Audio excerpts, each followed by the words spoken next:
नमस्कार। हमारा दूसरा प्रकरण है शब्द शक्ति।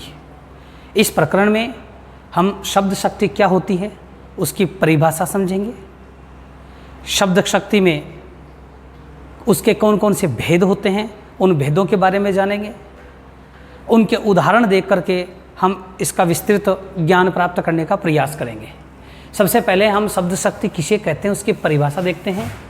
किसी भी शब्द में या शब्द के समूह में जो अर्थ निहित होता है उस अर्थ को प्रकट करने के लिए जिस शक्ति का हम प्रयोग करते हैं उस शक्ति को ही हम शब्द शक्ति कहते हैं। दूसरे शब्दों में प्रत्येक शब्द में एक अर्थ होता है, उस अर्थ का बोध करवाने वाली शक्ति ही शब्द शक्ति कहलाती है। तो पहले हमने परिभाषा दी है कि शब्द या शब्द समूह में निहित जो अर्थ है उस अर्थ को प्रकाशित करने वाली शक्ति शब्द शक्ति कहलाती है। दूसरे शब्दों में हम लिख सकते हैं कि प्रत्येक शब्द में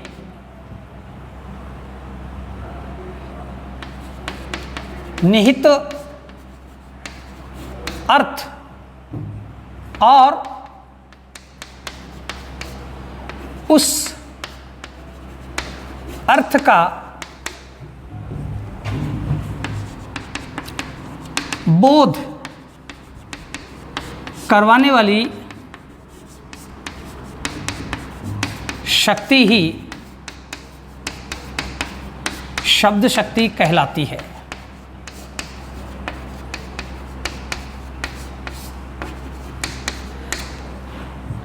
प्रत्येक शब्द में जो अर्थ निहित है उस अर्थ को हमारे सामने प्रकट करना या बोध करवाना, और वो शक्ति जो बोध करवाती है वो शक्ति ही शब्द शक्ति कहलाती है। शब्द तीन प्रकार के होते हैं।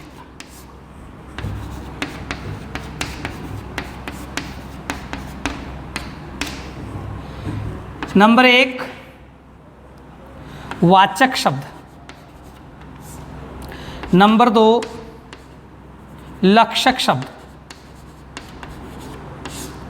नंबर तीन, व्यंजक शब्द। इस तीन प्रकार के शब्द होते हैं।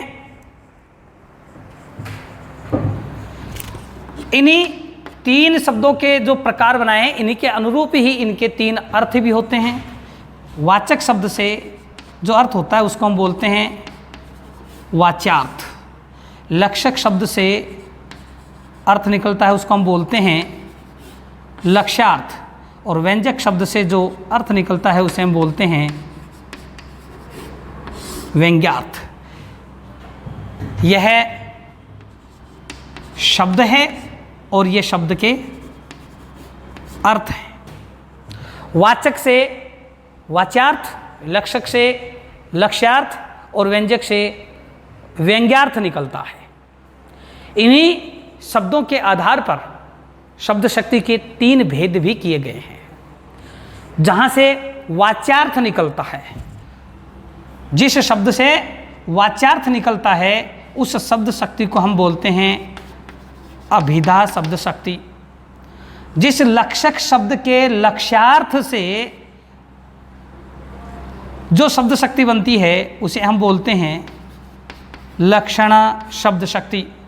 और व्यंजक नाम के शब्द से जो व्यंग्यार्थ को प्रकट करती है वो कहलाती है व्यंजना शब्द शक्ति। तो इस प्रकार हम देखते हैं कि शब्द शक्ति के तीन भेद होते हैं।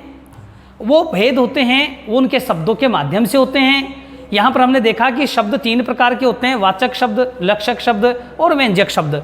वाचक शब्द से वाच्यार्थ निकलता है, लक्षक शब्द से लक्ष्यार्थ निकलता है और व्यंजक शब्द से व्यंग्यार्थ निकलते हैं। अर्थात प्रत्येक जो तीन प्रकार के शब्द हैं उनके अनुरूप ही उनके तीन तीन अलग अर्थ निहित हैं। इन्हीं अर्थों के माध्यम से ही तीन प्रकार की शब्द शक्तियाँ बनती हैं, जिनको हमने जो वाच्यार्थ निकलता है उससे हमने अभिधा लक्ष्यार्थ से हमने लक्षणा और व्यंग्यार्थ से हमने व्यंजना शब्द शक्ति बनाई है। अब हम एक एक शब्द शक्ति के उदाहरण सहित हम उनको समझने का प्रयास करते हैं। तो सबसे पहले अभिधा शब्द शक्ति।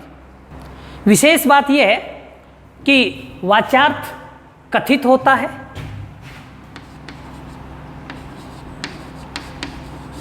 लक्ष्यार्थ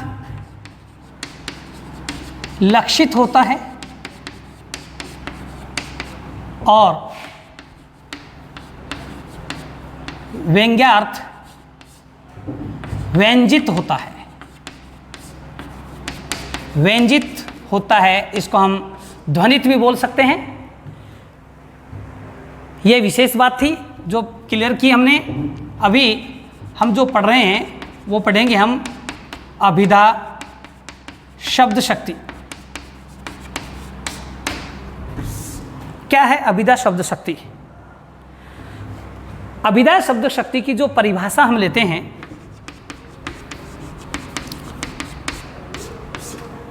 अभी हमने कहा कि शब्द के 3 भेद हमने देखे थे। उनमें जब शब्द का लोक प्रचलित या हम रूढ़ अर्थ ग्रहण करते हैं, शब्द का वो ही अर्थ हम ग्रहण करते हैं जो परंपरा से पहले से चलता हुआ रहा है, उसके अर्थ में कोई बाधा नहीं होती, वो उसे हम अभिधार्थ कहते हैं, अर्थात उसमें अभिधा शब्द शक्ति होती है।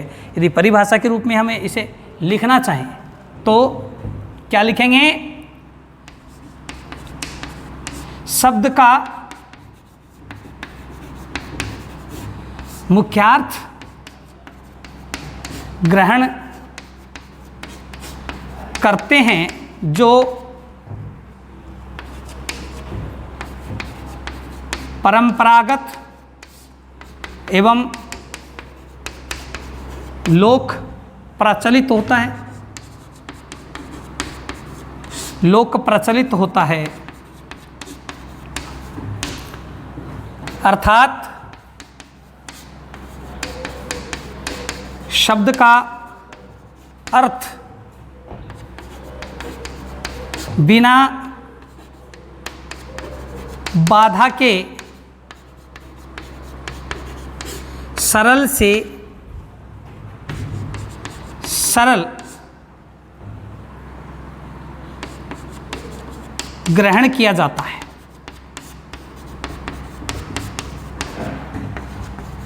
वहाँ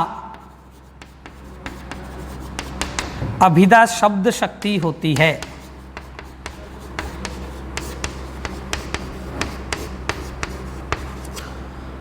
उदाहरण जैसे मोहन पुस्तक पढ़ता है,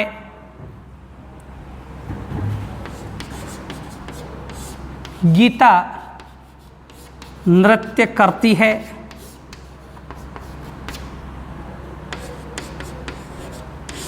गाय घास खाती है।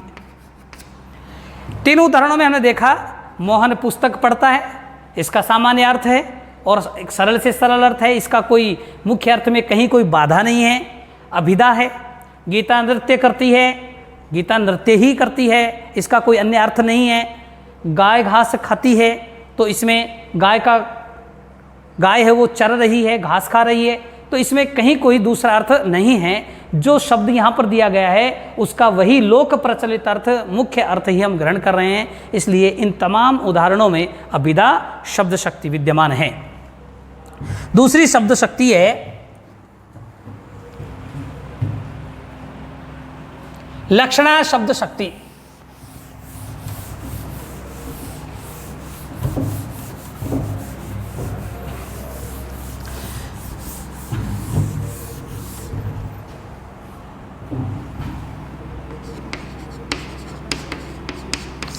लक्षणा शब्द शक्ति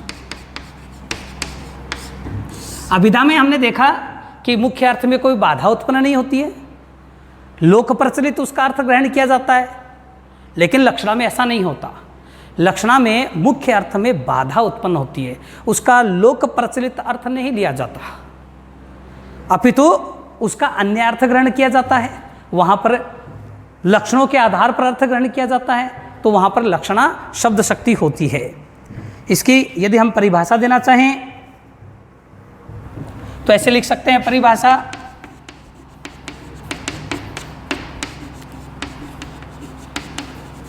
मुख्यार्थ में बाधा उत्पन्न होने से लोक प्रचलित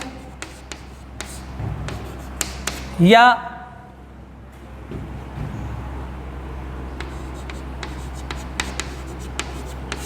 प्रयोजन, जिसको हम उद्देश्य भी बोल सकते हैं, प्रयोजन या उद्देश्य के कारण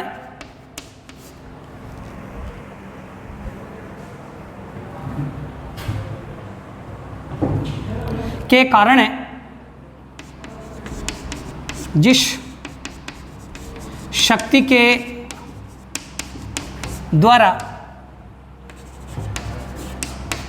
अर्थ में बाधा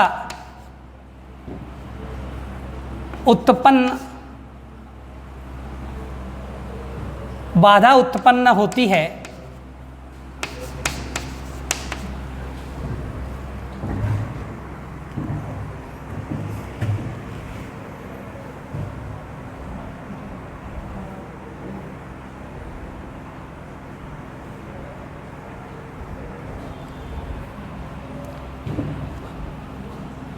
और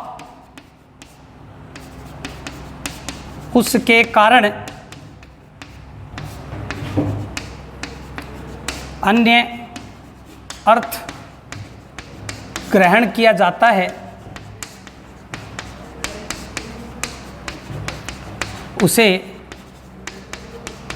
लक्षणा शब्द शक्ति कहते हैं।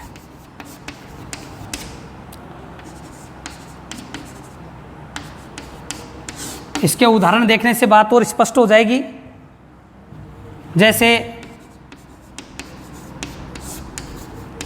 लड़का शेर है। दूसरा उदाहरण है राजस्थान जाग रहा है।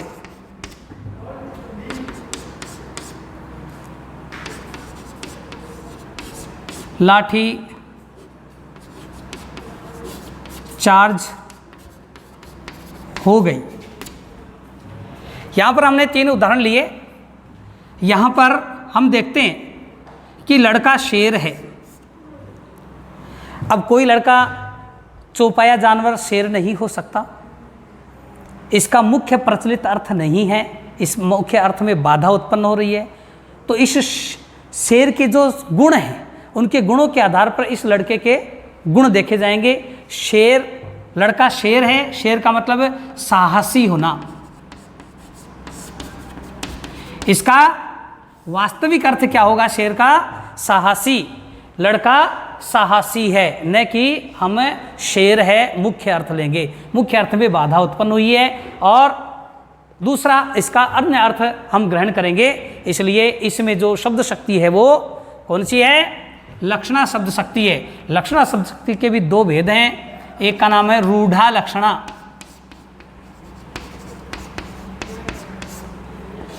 इसमें शेर परंपरागत रूप से रूढ़ है, किसी साहसी व्यक्ति के लिए हम शेर शब्द का प्रयोग करते हैं। इसलिए ये रूढ़ी से, परंपरा से प्रचलित अर्थ है, इसलिए हमको इसको क्या बोलेंगे? रूढ़ा लक्षणा बोलेंगे। दूसरा उदाहरण है राजस्थान जाग रहा है। अब राजस्थान एक प्राकृतिक प्रदेश है, निर्जीव है, यह सो भी नहीं सकता और जाग भी नहीं सकता। यहाँ पर जागने का अर्थ है जागृत होना, जागृत होना, सावधान होना। या फिर प्रगतिशील होना।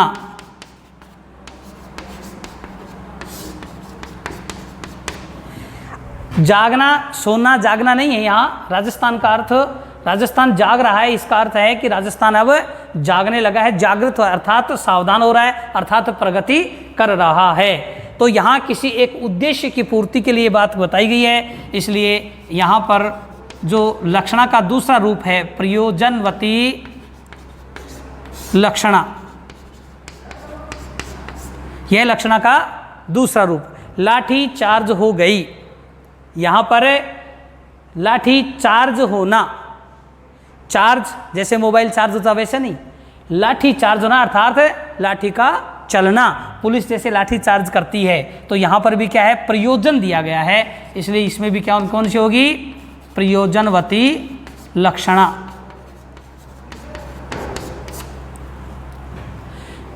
इसके उपरांत तीसरी जो शब्द शक्ति है वो है व्यंजना शब्द शक्ति। चलिए हम व्यंजना शब्द शक्ति के बारे में पढ़ेंगे।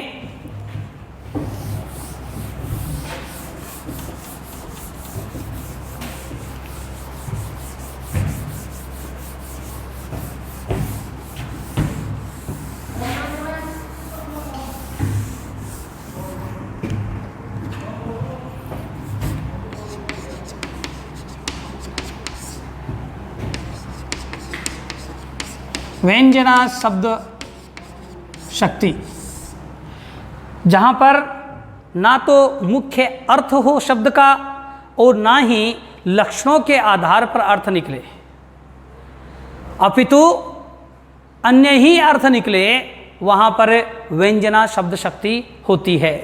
ना तो मुख्य अर्थ निकले, लोक प्रचलित मुख्य अर्थ निकले, और ना ही जहाँ पर लक्षणों के आधार पर अर्थ निकले, अपितु जहाँ पर इन दोनों के अतिरिक्त कोई अन्य अर्थ निकलता है तो वहाँ पर व्यंजना शब्द शक्ति होती है। व्यंजना शब्द शक्ति दो प्रकार की होती है, एक को बोलते हैं हम आर्थी व्यंजना और दूसरी को बोलते हैं हम शाब्दी व्यंजना।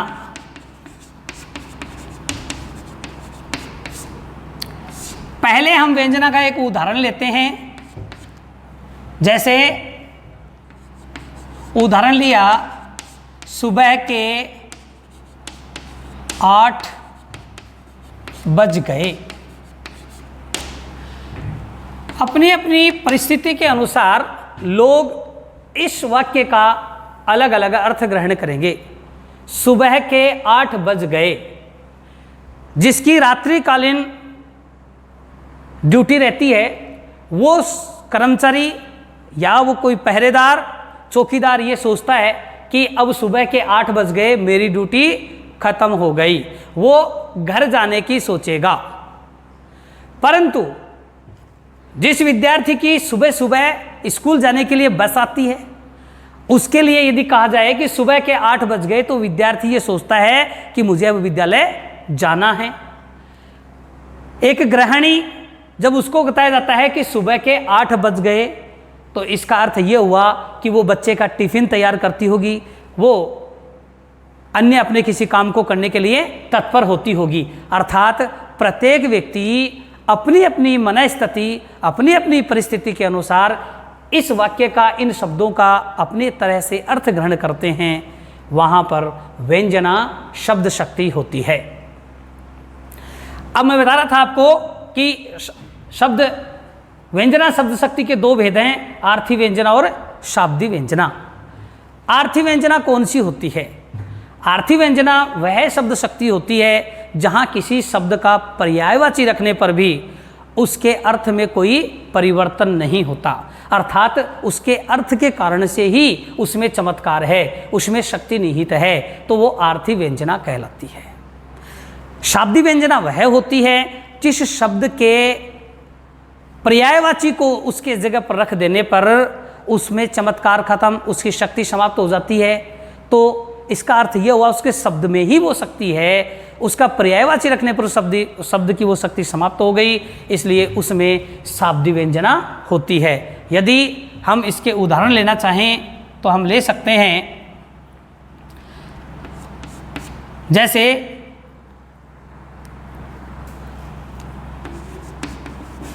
पानी गए ना उबरे मोती मानुष चून। यहाँ पर पानी एक शब्द है, मोती मानुष चून। इस पानी शब्द के कारण से इन शब्दों के अंदर जो अर्थ हैं वो अलग अलग हैं। मोती शब्द के अर्थ हो जाता है चमक, यहाँ पर इसकी साख इज्जत मान सम्मान, और यहाँ इसका अर्थ पानी है। परंतु इस पानी शब्द का पर्यायवाची रख देने पर इसका चमत्कार ही समाप्त हो जाएगा। पानी शब्द की जगह यदि हम जल का प्रयोग कर दें, हम अम्बु का प्रयोग कर दें, हम वारी का प्रयोग कर दें, पानी शब्द की जगह इन शब्दों का प्रयोग करने से इस शब्द का चमत्कार समाप्त हो जाता है। अर्थात इस शब्द में ही चमत्कार निहित है, इस शब्द की शक्ति ही इन शब्दों पर प्रभाव डाल रही है। इसलिए यह जो भेद है वो कौन सी का है? शाब्दी व्यंजना का है। यानी पर्यायवाची रखने से चमत्कार समाप्त हो रहा था, इसलिए इसमें कौन सी व्यंजना होगी? शाब्दी व्यंजना होगी। दूसरा आर्थी व्यंजना। कौन सी है? आर्थी व्यंजना। आर्थी व्यंजना अर्थ पर निहित होती है। जैसे हम लिखें जागा निशीचर देखिए कैसा मानव काल देह धरी वैसा। जागा निशीचर देखई कैसा मानव काल देह धरी वैसा। अब यहाँ पर निशीचर शब्द है, इसका पर्यायवाची हमने रख दिया राक्षस। क्या रख दिया? राक्षस शब्द रख दिया। जागा राक्षस देखई कैसा मानव काल देह धरी वैसा। चाहे आप निशीचर शब्द रख दो, चाहे राक्षस शब्द रख दो, इसमें कोई अर्थ, इसका अर्थ पे कोई प्रभाव नहीं पड़ेगा। अर्थ जो का त्यों बना रहेगा, क्योंकि राक्षस और निशीचर दोनों पर्यायवाची हैं और दोनों ही काल के समान हैं, मृत्यु के समान है। अर्थात पर्यायवाची रखने पर भी शब्द के अर्थ में कोई परिवर्तन नहीं हुआ, वो ज्यों का त्यों बना रहा। इसलिए इसमें आर्थी व्यंजना है। कौन सी है? आर्थी व्यंजना। और इसमें कौन सी थी? शाब्दी व्यंजना। तो प्रिय विद्यार्थियों, आपको हमने आज शब्द शक्ति के तीनों भेद बताए हैं और तीनों भेदों के उदाहरण और उनकी परिभाषा आपके सामने स्पष्ट की है। धन्यवाद।